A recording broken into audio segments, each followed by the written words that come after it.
What's up, tennis fans? Sleepy Picks here. A great first day at the Houston Open. They call it day three because they include the two qualifying days, but this is the first day of the first round matches. We'll go through those matches and make some picks. Let's get started. And here's a look at Shelton's half of the draw. And quick reminder, the players highlighted in green are the players that have advanced. The ones that are not highlighted in green are the ones that are my predictions to advance. So just wanted to make sure that we don't confuse those as we're looking at the draw here.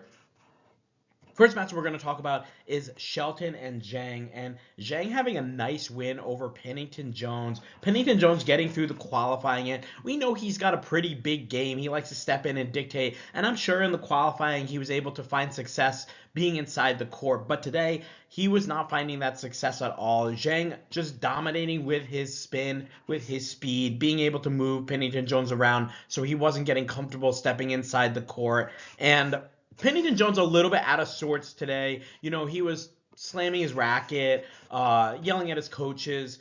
Just a really tough day for him. And a lot of times, guys, too, like, you know, when things start to go bad, sometimes they can really go bad. And I felt like Pennington Jones was able to stay with Zhang a little bit in that second set. He was down on break, but had some closer games with Zhang, but overall just not enough for him to win this match. And obviously we got this pick wrong. I thought Pennington Jones having a little bit more of that experience coming through qualifying would help him, and clearly it did not.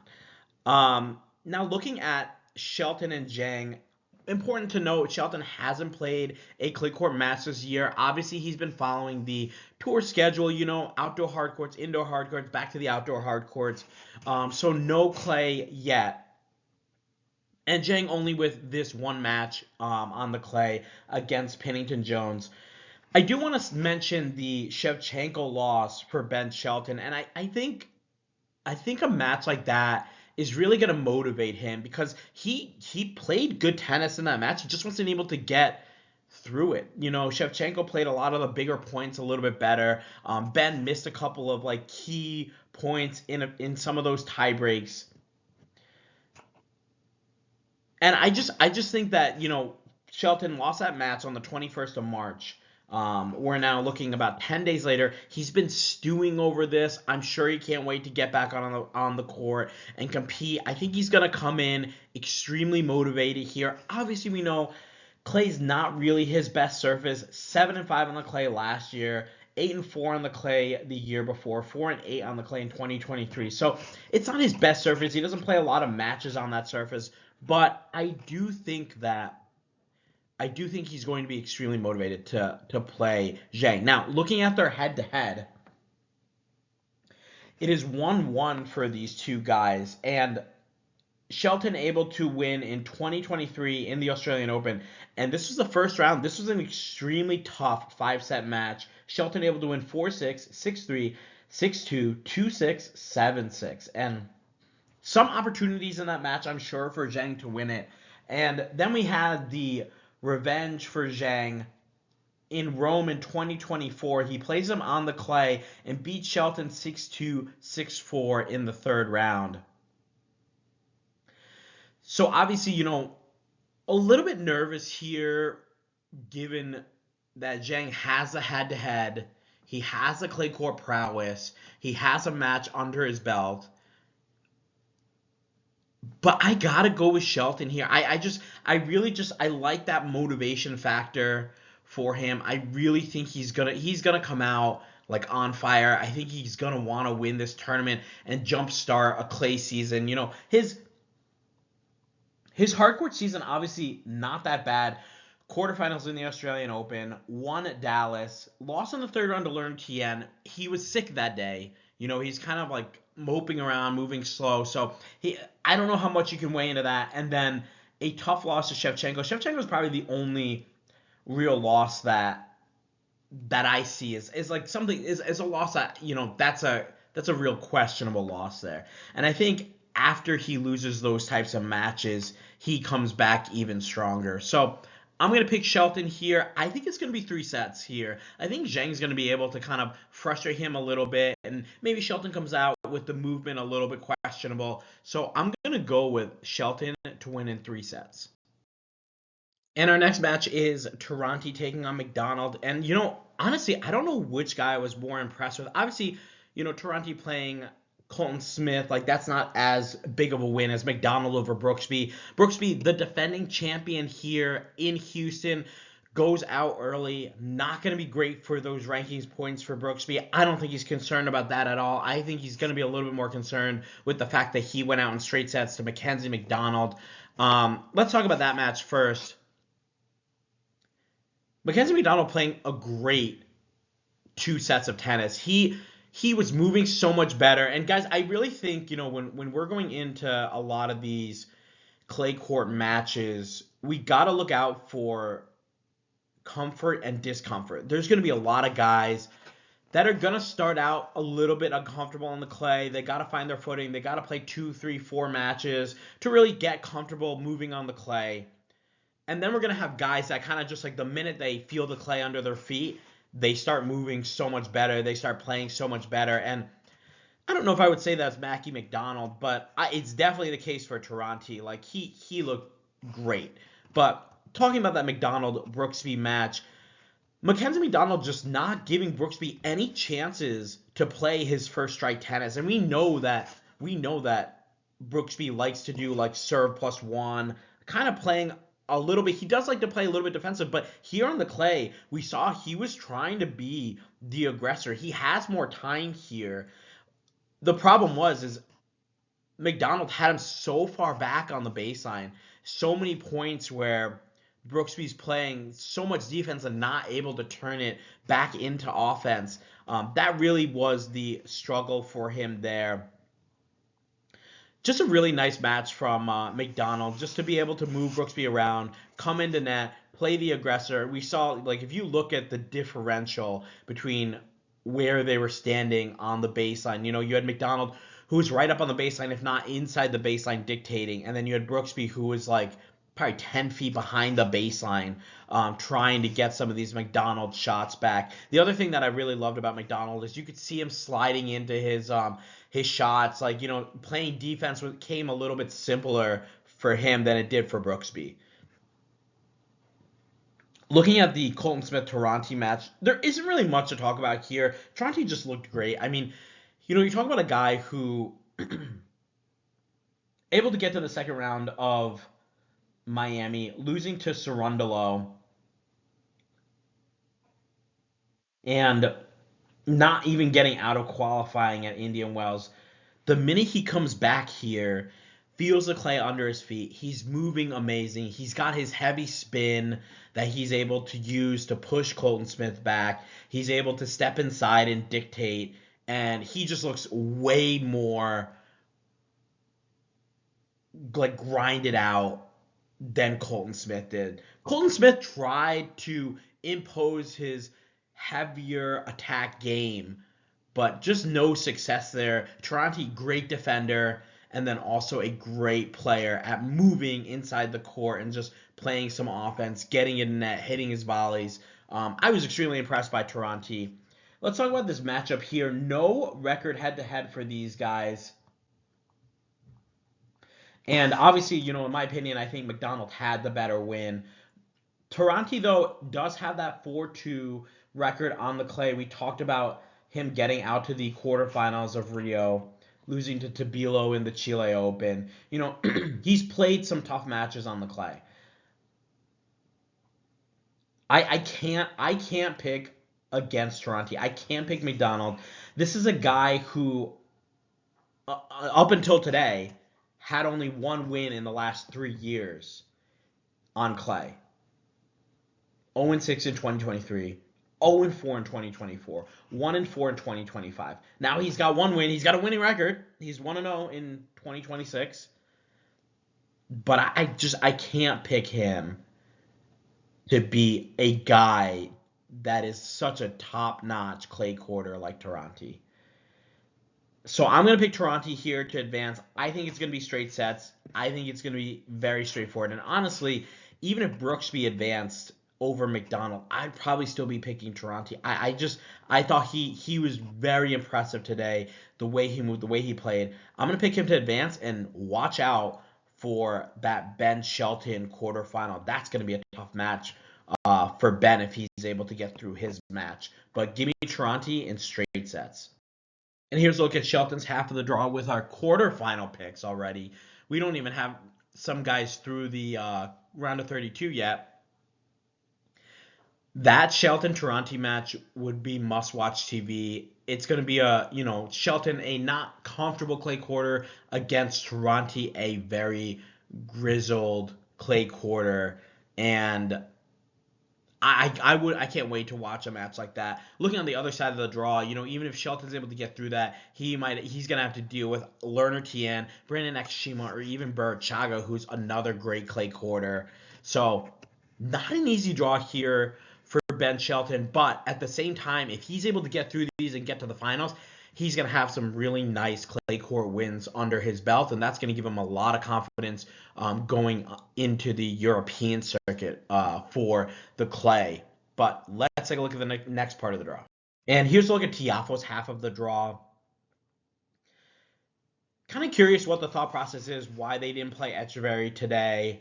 My guess would be that there probably was a request from the Echeverry camp maybe to play on a later day. Maybe it's a traveling issue or something like that.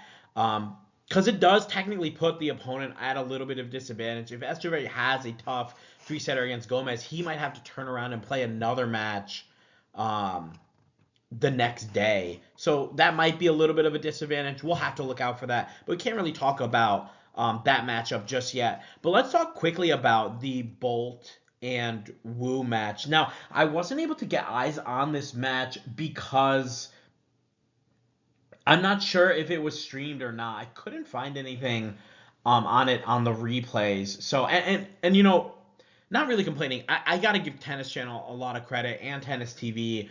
They have so many more matches available than even like they had like 5 years ago. You're just able to watch all of this tennis, and it's great. It's great to be able to see rather than just sitting and score watching. That's not fun. Like, I want to see what these guys are doing. I want to see their adjustments, how they're making like their game plans and what they come out with, how they're playing. It's different than seeing it on a score sheet. But this one, we'll just go over the score sheet here.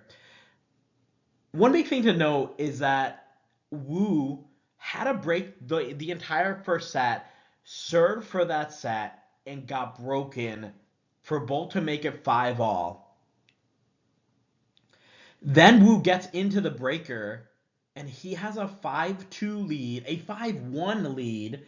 He has 2 set points at 6-4, and he loses the breaker 8-6. And I don't know, guys, you'll have to correct me if I'm wrong, but I feel like this seems like the common occurrence here for Wu. There's a lot of like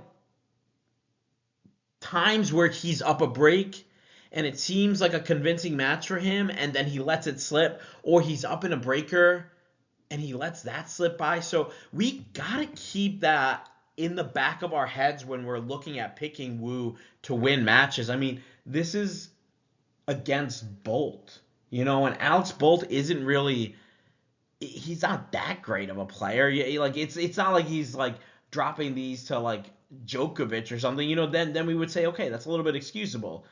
But this is Alex Bolt, and I'm obviously not able to watch the match, so not sure if those were errors that were coming in, or maybe Bolt played a couple of really nice points. But I think to have that many opportunities and let them slip away, that's got to be a little bit more on you than it is on the opponent. Looking at the stats of this match, we have Bolt served at 57% first serves. He won 79% of those first service points.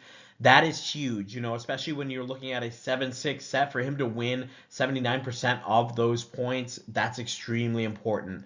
He also won 60% of his second service points. So after that break, it looks like he was really able to take care of his serve, and that's extremely important there for Bolt, going up against a guy like Wu, who doesn't return the ball that bad either. Wu, on the other hand, got 63% first serves in. He won 69% of those points and was at 52% in second serve points won. Bolt able to break 3 times out of the 6 opportunities he had, and Wu able to break only once out of the 8 opportunities he had. So obviously, Bolt getting a little bit more comfortable here on the surface. 31 winners for Bolt compared to the 25 of Wu. And just another disappointing loss here for Wu. Definitely want to see if they do post highlights of that, kind of just to see what happened there, but not much we can talk about there. Probably going to face Echeverry in the next round, but we'll talk about that match when it is decided. Let's take a look at Vallejo and Paul. And Vallejo notching a really nice win over Zach Schweida. And what did we say? We said that we expected Schweida to have a little bit of difficulty on this surface. He doesn't play that great on this surface. And Vallejo, on the other hand, is a seasoned clay court player. He likes this surface. 21-5 right now on the clay. So it's really tough when you go against a guy that hasn't played, that's only played a few matches on the clay. And you could tell Schweida just not comfortable at all moving. He had some opportunities there, but it really, watching it, it looked like he was just trying to play hardcore tennis on the clay court. Like, he was defending really well. The movement wasn't great and fluid. Like, it's kind of funny when you watch, like, your great clay court movers. I mean, like, Nadal and Federer, obviously, like, amazing clay court movers. Even, like, Carlos and Sinner, extremely good clay court movers.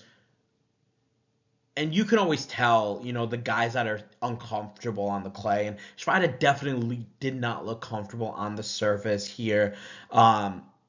First set, just absolutely blitzed. Couldn't handle that heavy spin of Vallejo. Vallejo able to open the court up, hit to some of the open shots, hitting behind Zach Schweida. That's one of the big things.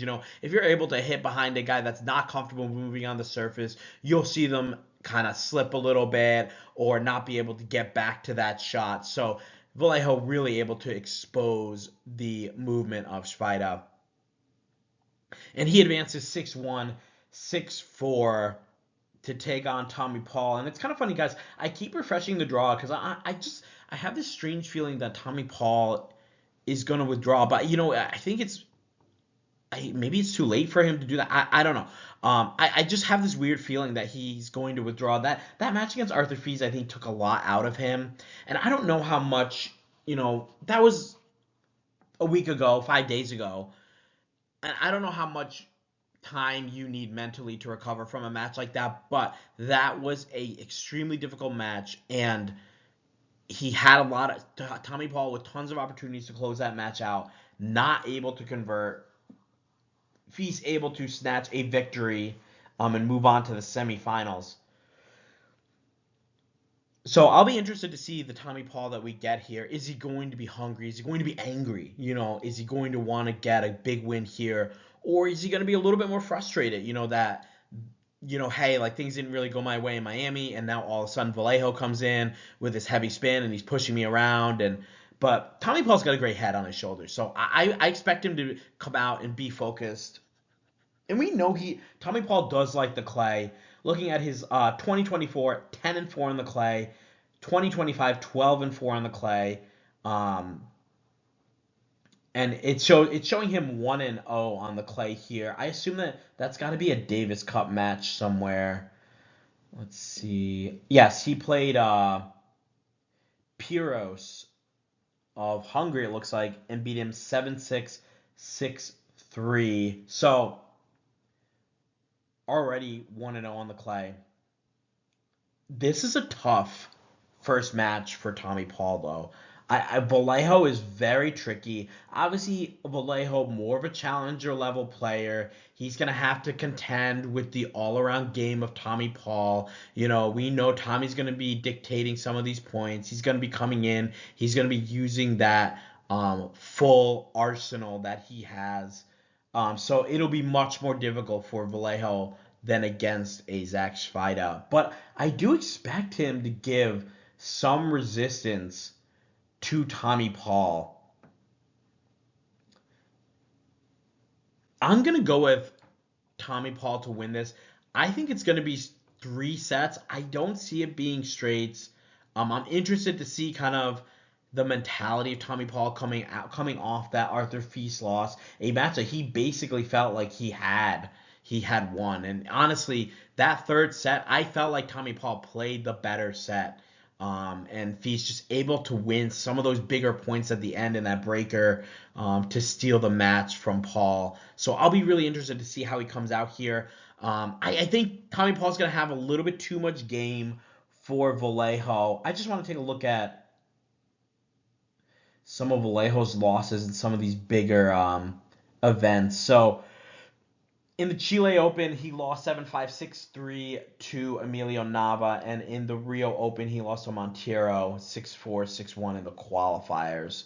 So other than that, he's played a little bit on the challenger level. He does have a nice win over Tabilo in 3 sets to win the Concepcion Challenger. So that's really, that's something that we definitely gotta keep in mind, that he can play solid tennis, and it's going to take Tommy Paul's gonna have to play some matches, but I love that for Paul because he's gonna have an even tougher match against Echeverry potentially in the quarterfinals, and he'll have to really be grooved for that match. But give me Tommy Paul to win this match. I think he's gonna win it in 3 sets. And here's a look at Tiafoe's half of the draw. We only have one pick that we gave out here, that Tommy Paul pick to get to the quarterfinals. Let's take a look at the schedule here for the Houston Open and see who we have going out tomorrow. So we have Echeverry against Gomez. That's right up there at the top left. Remember, that's 2 Argentinians coming in and playing each other, so that could be a potentially tricky match for Echeverry, but I always love that big brother scenario where Echeverry's probably going to knock Gomez down a few pegs, like, hey, you got through qualifying, congratulations, I'm going to beat you 2-2. We got Nakashima and Dam. Again, that the big serve, big forehand plays of Dam probably not going to work on this surface. We've already seen some guys try this type, and it hasn't been able to work. We watched Pennington Jones try to impose his aggressive game to no avail. We watched Zach Svida try and impose his strong, hard court, defensive, and then a little bit of a defense-offense type game, but not able to come close against Vallejo. We also have Mickelson playing Wong tomorrow. That's going to be a great match. I'm really looking forward to that. That's coming out at 6 p.m. Eastern. So we got to look out for that one. And then we have Gibson taking on Popyrin.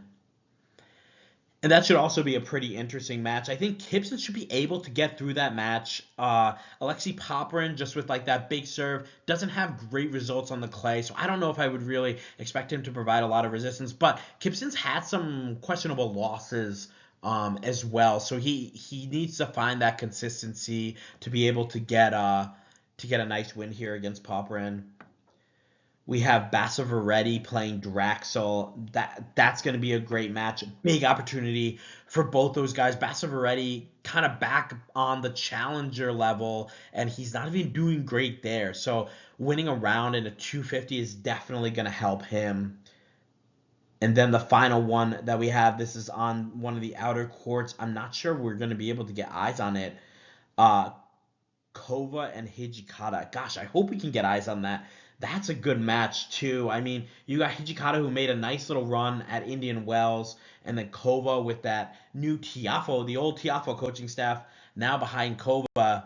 That's going to be a really interesting to see how they can adjust the Kova game to the clay courts. But that's all I have for now, guys. Please share your picks in the comments. Would love to hear from you. Thanks again for watching, guys. Make sure you like and subscribe. Share your picks in the comments. share the video. We have a recap of the Marrakesh Open, which was another amazing round of matches. I mean, we had two Moroccans winning for the first time in 8 years. Awesome stuff there. And then we also have our draw reaction for the Tirante Open in Bucharest. So look out for those. We'll have a recap of all the matches every day at each tournament. I'll keep them in separate videos. So if you guys want to watch one or the other, you can definitely do that. Thanks again, and I'll see you guys in the next video.